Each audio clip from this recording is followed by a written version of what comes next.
Hey everybody! A small little prelude before we get into the main gist of this video, which is to analyze the first part of a recent video from... Hello, I'm Richard Raspberry, and today I'm using my new invisibility cloak which I purchased from Amazon. Not really. Right. Right. Well, Mr. Richard Raspberry.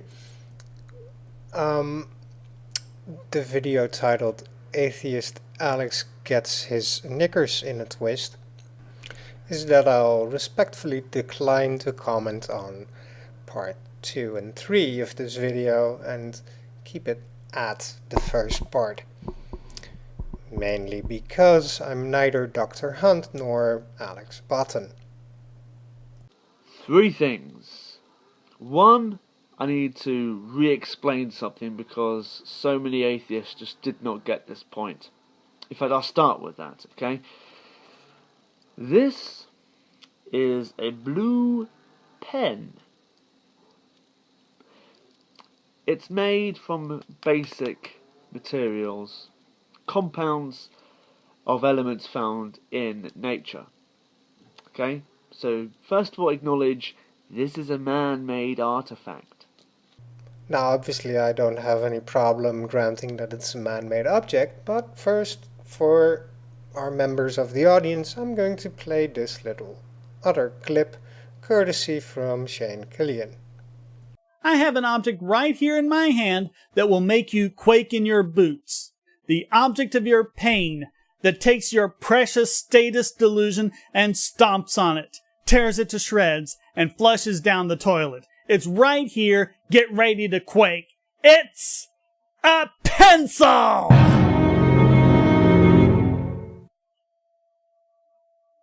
But you're not quaking.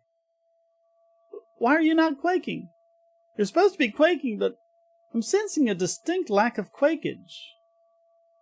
Oh, I know. You're not quaking because there's a fact about this pencil that you don't know.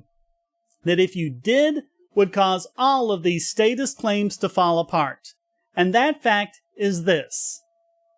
No one in the world knows how to make a pencil. Oh, come on. Someone knew how to make a pencil. Otherwise, how did it get made? Well, how do you think it got made? Well, someone took some graphite, put it in between a couple of pieces of wood, and clamped a piece of rubber onto it with a bit of metal. Okay, what kind of wood? I'll tell you then. It's called incense cedar, and it grows in the northwestern U.S.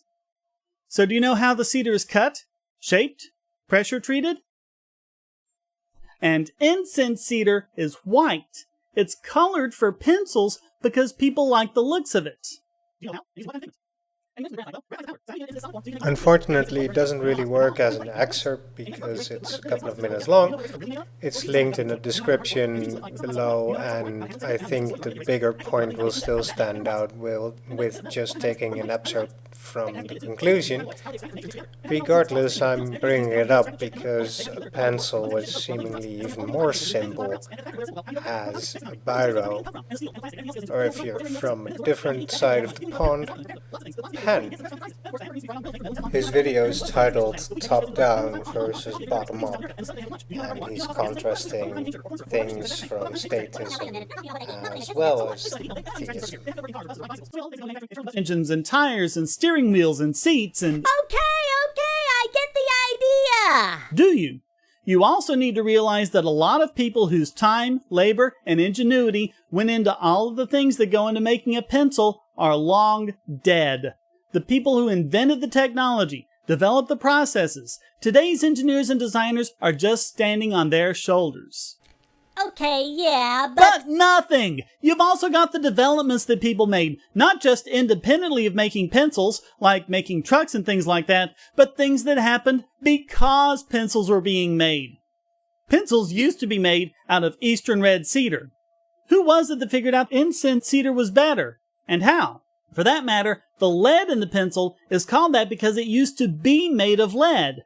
Who figured out that graphite was better, and how? We may not know any of that, but we do know the why. Because people want pencils, and finding a better wood to make them out of, or a better material used to make the lead, or the eraser, or whatever, is a great way to make a profit. Well, yeah, they did it to make a profit, not to help people. But that's exactly the point. Most of the people whose time and labor and ingenuity go into making a pencil don't even realize that their product will be used that way. And the ones who do are not doing it because they want you to have a pencil. They most likely don't even know you or will ever meet you. Millions of people play a role in making a pencil. And like the starlings, they don't need to know about any more than a handful of the others. There is not one single person, not even the designers at the pencil companies, not even the CEOs, who know all the steps that go into making a pencil. And even if you took everyone in the pencil company and put them in a place with only natural resources, and none of the other things I mentioned in ready-made form for them to use, they wouldn't even know where to begin to get the things they need to make pencils. This all happens with no mastermind, no intelligent designer at the top directing all of this. And this is just a pencil. Can you imagine how much more complex this phenomenon is with something like, say, a smartphone? But don't we need government to do all that? How? How is government going to get all the information they need to make a pencil? So, you may be wondering, why go through all the lengths to show that video? Well, Mr. Richard Raspberry is going to take a twig. This is a dead twig of leaves. Mainly I wanted to highlight that just as taking a pencil out of context, the same problems arise when you're going to take a leaf out of context. But perhaps it's best to play the clip a bit and see what Mr. Richard Raspberry has to say before spoiling too much of the commentary. That I found outside just now. And I brought this in to demonstrate one thing. If I take one of these leaves off. Now, pay attention, please. As an atheist, Really press me upon which label I slap upon myself. I'd say I'm an ichtheist, IG theist. And I'm not surprised if you say, sorry, what? Yes, I was about to say, sorry, what? Okay. The bit longer version of I'll spare you the longer story of what, where, and why, but suffice to say I found it funny to bring up in relation to what in this video Mr. Richard Raspberry is going to dictate for you atheists to believe. There are many unknowns, many things that we're still etc. Therefore, it's quite possible that that's just such a complex was struggling to handle. That you need to get to a congruent, sound, valid point before you can even get to say, well, I don't believe that, or I embrace that. You know, if that makes some sense. Yeah, I suppose on some, if you're speaking like hypothetically, yes. I mean, my position, as you say, is fairly well known, and my cut of it, as it were, would be to say that it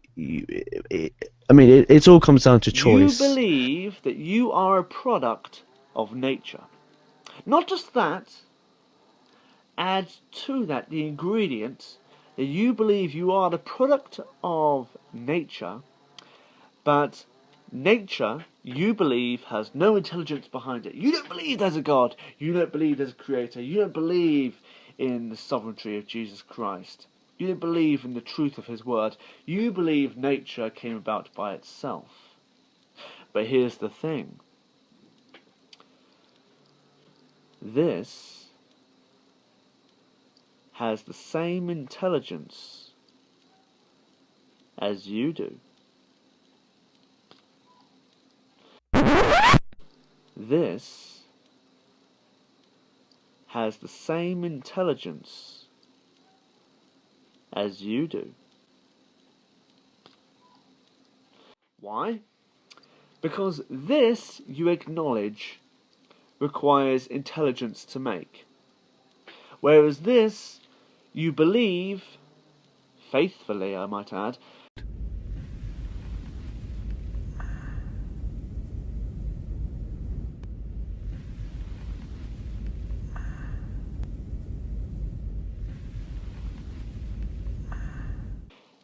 takes no intelligence to create. Now here's the thing to pay attention to. You believe yourself to be intelligent, don't you?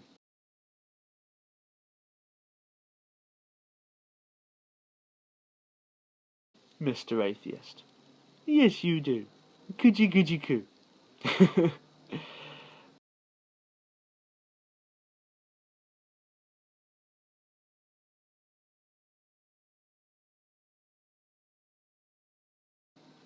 Are you intelligent? Well, if you're intelligent, if you are a product of nature just like this,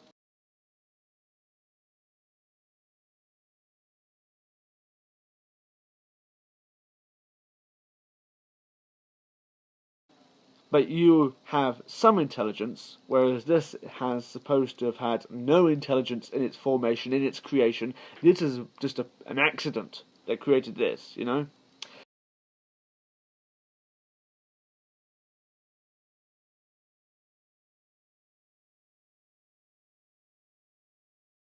So you've got intelligence where this hasn't.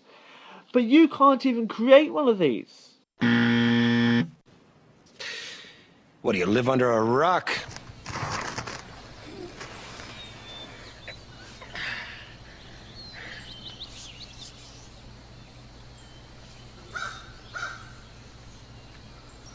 No way. Hey, Rick, check this out.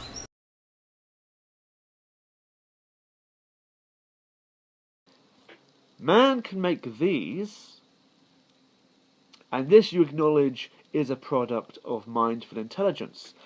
But you are completely ignorant of the fact that this is about... I'm Julian Melchiorri, and my project is called Silk Leaf, and I'm showing it here in Royal College of Arts at the final year show.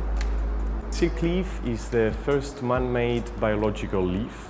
And with this I mean that is a material that uses photosynthesis to absorb CO2 and transform this using light into oxygen. Thanks to a material that is extracted directly from the fibers of silk. 10,000 times more complicated than this simple thing. Uses photosynthesis to absorb CO2 and transform this using light into oxygen. In fact, this thing is such a simplistic object. Not even the CEOs who know all the steps that go into making a pencil. And even if you took everyone in the pencil company and put them in a place with only natural resources and none of the other things I mentioned in ready-made form for them to use, they wouldn't even know where to begin to get the things they need to make pencils. It has one function, and it requires a person to perform that function. This, on the other hand, is a very complicated instrument. Silk leaf is the first man-made biological leaf. Very complicated indeed. I'm not going to go into that. My point being that either you must concede that you have some intelligence and that nature required intelligence, a greater intelligence than you to create it, being that you can't replicate or create anything like this of the very same elements which exist, the very same elements which make this. Or you must acknowledge that you have no intelligence. In fact, you are stupider than this thing. So that's my first point.